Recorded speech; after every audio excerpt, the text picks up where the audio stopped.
Écoutez les amis, aujourd'hui on va parler d'un nouveau coup d'éclat signé Sandrine Rousseau, notre reine de l'absurde, la diva du mépris qui parade sur les plateaux télé du service public pour cracher sur les Français. Vous vous souvenez quand elle disait qu'elle en avait rien à péter de la rentabilité des agriculteurs? Eh bien, elle remet ça.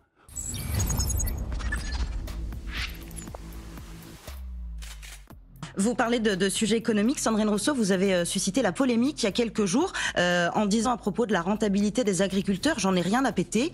Je cite, est-ce que vous maintenez ces propos? Non seulement je les maintiens, mais la rentabilité est un sujet d'agro-businessman, je le redis.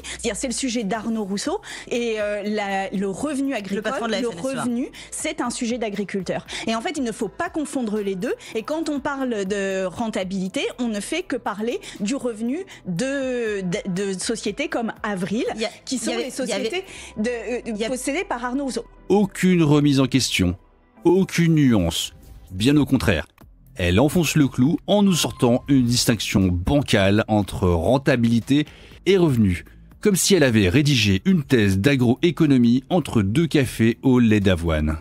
Alors, selon madame, la rentabilité, c'est pour les méchants agro-businessmen, genre Arnaud Rousseau qui se gave pendant que les vrais agriculteurs, eux, crèvent la dalle. Sauf que, Sandrine, dans le monde réel, pas celui des amphis de Nanterre, si t'es pas rentable, t'as pas de revenus. Point barre. C'est pas plus compliqué que ça. Même un gamin qui achète des boosters et revend les cartes Pokémon comprend ça. Mais non, elle flotte dans un monde de licornes anticapitalistes où l'argent pousse sur les arbres communistes et où les subventions tombent du ciel. Pendant ce temps, les agriculteurs, eux, galèrent. On parle de 70 à 90 heures de travail par semaine, 7 jours sur 7. Et tout ça pour des clopinettes, parfois pour toucher juste le RSA. Et pourquoi? Parce que les fermes ne sont plus rentables, parce que les dettes s'accumulent, parce que l'administration les étouffe, parce que trop souvent, ça finit en tragédie. Je vous rappelle qu'en France, un agriculteur met fin à sa vie tous les jours. C'est une hécatombe. Et Sandrine, elle s'en bat les steaks. Elle méprise ces gens qui bossent comme des dingues pour nourrir le pays, pendant qu'elle touche son gros chèque de député payé par les impôts de ces mêmes agriculteurs qu'elle insulte.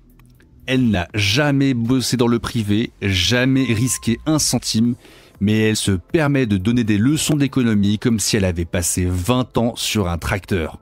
Et pendant qu'elle alimente le buzz, les gens sur le terrain, eux, souffrent en silence. C'est pathétique. Bref, c'est tout pour aujourd'hui. On est là pour dénoncer les problèmes que les médias d'État taisent. Alors abonnez-vous si vous voulez être averti des prochains scandales et déboires de la gauche française. Laissez-moi un commentaire pour me dire ce que vous pensez de cette dernière sortie de Sandrine Rousseau et à tout de suite dans les commentaires. Merci et à très vite pour la prochaine vidéo.